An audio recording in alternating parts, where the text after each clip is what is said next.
Excel students, or evening since you're probably watching this the night before lab. Welcome to the lab. Here we have our water heater, we have our radiation chamber, aka a microwave, centrifuge, microscope, and the plate reader. We wanted to stress how much the plate reader costs, so don't break it. So here we have the hood. This is the incubator where we keep all of our cells. So today we're going to be splitting cells. So I always want to be wearing gloves. And I always spray. No such thing as overspraying. And that's a 70% alcohol solution. Okay. So I will be splitting these A204 cells. So first thing we always want to do before and after we mess with cells is looking at them under the microscope. So actually the first thing you want to do is look at the color of the media in your flask. This is fairly red, and sometimes they'll look orangish, and sometimes they'll turn yellow, which means they're metabolizing a lot and you need new media because all the nutrients are gone. So look at the color of the media and then hold it up to the light and note if it's cloudy or clear, and then look at the back of the flask and see if you can see your cells. We always want to do before and after we mess with cells is looking at them under the microscope. So this microscope is hooked up to the computer. And so here we have our A204 cells. So normal cell maintenance, you decide how much of the cells you want to take and put into a new flask. And so this one we're going to take 1/8 of the cells. So we're going to do a 1:8 split, and I'll explain that later. So we're going to turn on the hood. So these three switches, flip them all up.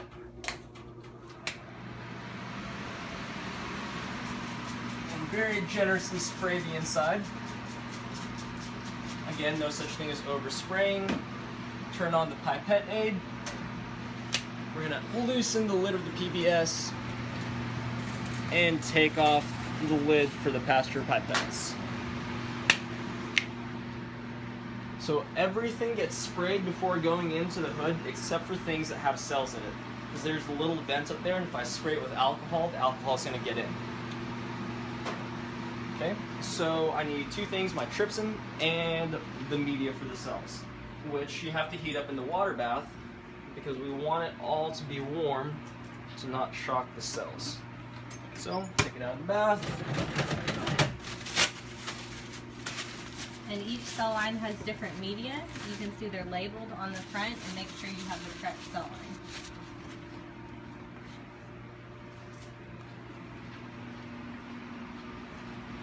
So again, everything that doesn't have cells in it gets sprayed down before going in.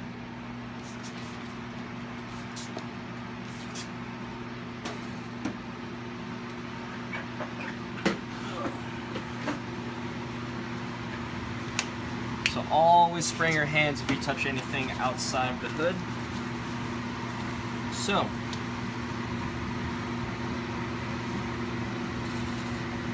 our flask is in the hood.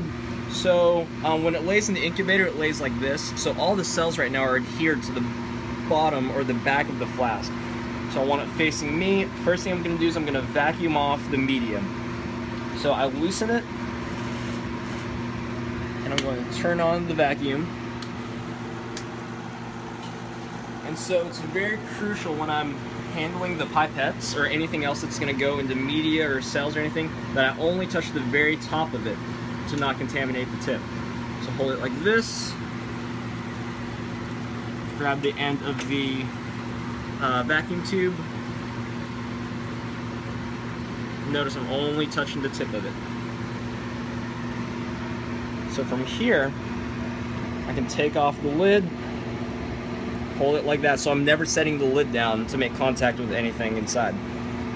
And I want to put the tip here in the front corner because, as you remember, the cells are on the back side, so I always just want to touch the front side.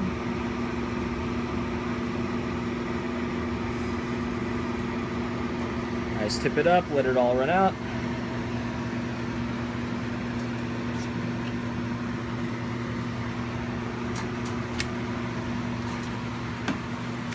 Okay, so from here, first thing I want to add is PBS. And PBS, all it does is just wash the serum off the front of, off the top of the cells. So loosen that, Just do that.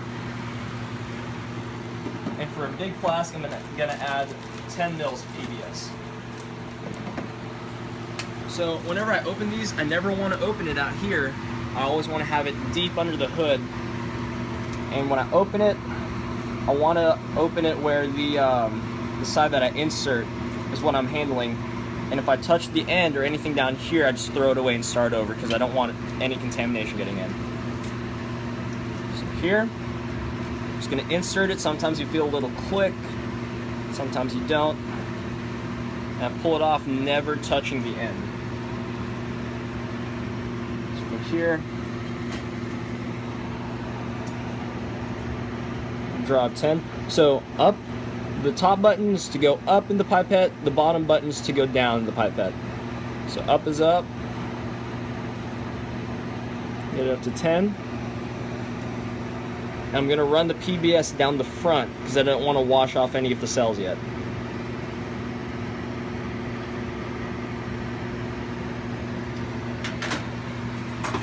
From here I'm going to tighten up the lid. I'm just gently going to rinse back and forth, rinsing the cells off. A couple rocks back and forth, ready to vacuum off the PBS. So next thing I'm going to add is trypsin. So again, I'll loosen up my lids. Here I'm going to use a 5 ml pipette. Here you have 5s, 10s, and 125.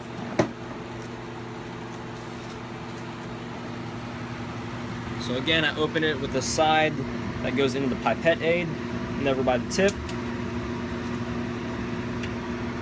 So what also makes it easy is here you have like the 0, 1, 2, 3, 4 counting down.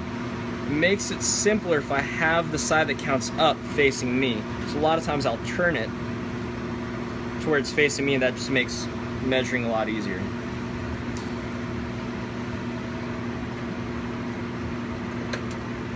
So I'm going to pull up 3 of trypsin. And notice, if I drew too much, once I pull it out of the bottle, I'm never going to put it back in. Just dump it out in a beaker or something. But once this leaves, I can't dip back in. And if I have a pipette that I dipped in something else, I can never go into a different container.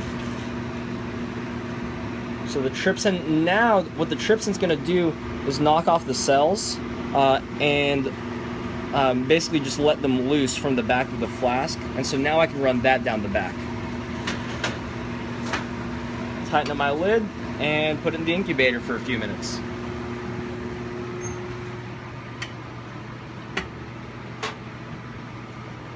So our cells have been sitting in the incubator under trypsin now for about 5 minutes. So,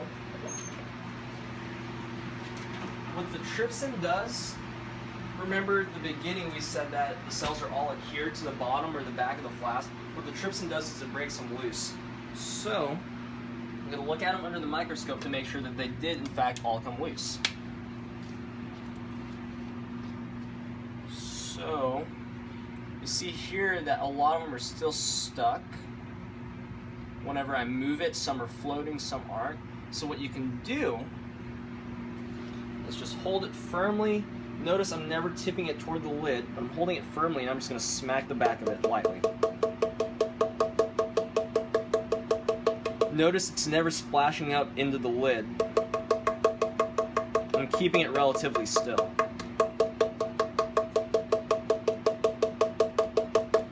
After a little bit of that, now they're all floating. Just make a note of how clumpy your cells are too. Okay. So now that I see that they're all not adhered to the back anymore, now I can split them. So, splitting, I'm going from that flask to a new flask. So the flasks are in here. These are the big flasks.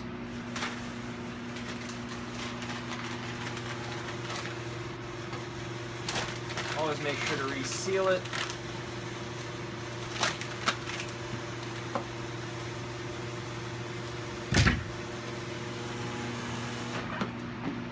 So anything that doesn't have cells in it at the moment gets sprayed if it's going in to the hood.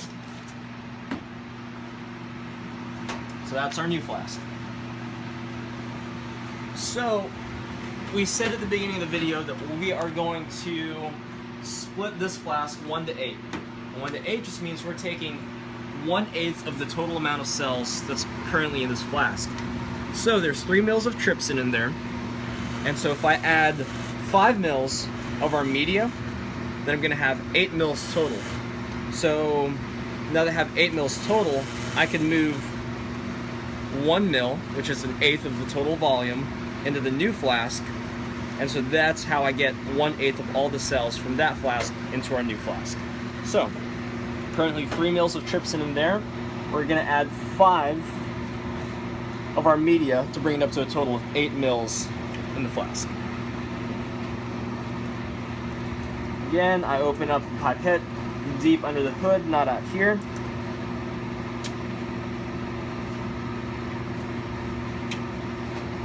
I never touch the tip of it.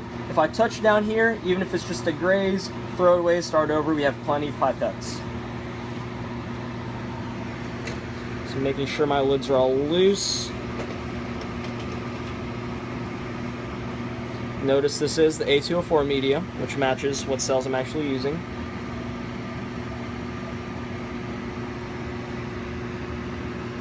Bring it up to 5. So I add 5. So now I have a total of 8 in the flask. So notice Jesse said earlier to note how clumpy the cells were under the microscope. So these were fairly clumpy, and so all I'm doing is I'm just going up and down. And that's breaking apart those clumps, giving me individual cells not adhered together. One thing to really avoid is bringing it too far up into the cotton and into the pipette aid. Really don't want that, because Jesse's going to have to come in here and take it apart. Alright, so I've been mixing this for a couple minutes now. There's no such thing as too much mixing. Jesse wanted me to say something about bubble prevention. So once it's empty, I never want to keep on blowing out, because that's going to make all of it really bubbly, and it's going to make it hard to work with. Again, I never draw so far in that I'm getting up to here with it. So, should all be mixed now. No clumps. So, as I said before, there's 8 mils total in here, and we're going to take 1/8 of that, 1 to 8 split. And so these flasks, the big flasks, hold 30 mils, and so if I'm taking 1 of that into here, I'm going ahead and just putting 29 of the media, so that when I put in the cells, it all totals up to 30. So, for this I'm going to use a 25 mil pipette. Make sure my lids are loose. And the 25 mil pipettes can actually go up to about 30, 35.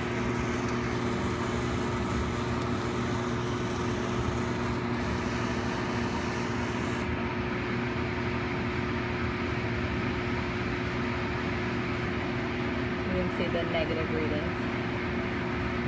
So here I'm at 29.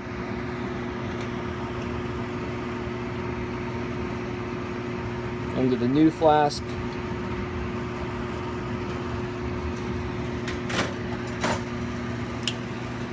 So I have 29 in there, and I'm just going to take 1 from here into there, and we'll be done. So 5 mil pipette.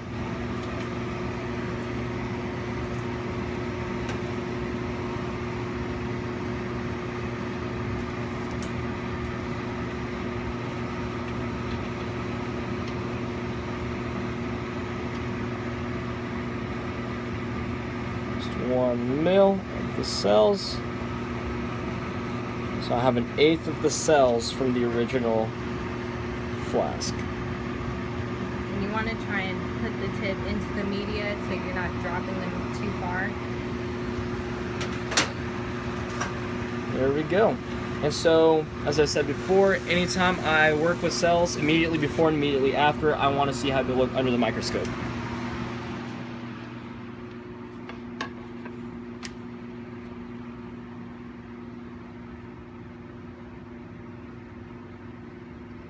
So here they look nice and healthy. If I saw really big clumps, I would go in and just mix it again like we did earlier. And these should be good, so I'll just label my flask, put my name, the date, the cell line, and what we split it. So I would write 1 to 8. And the passage number. And the passage number. Passage number is just how many times it's been split or worked with. So since that originally said passage 10, let's write passage 11 on it and put it back in the incubator. And it should be done.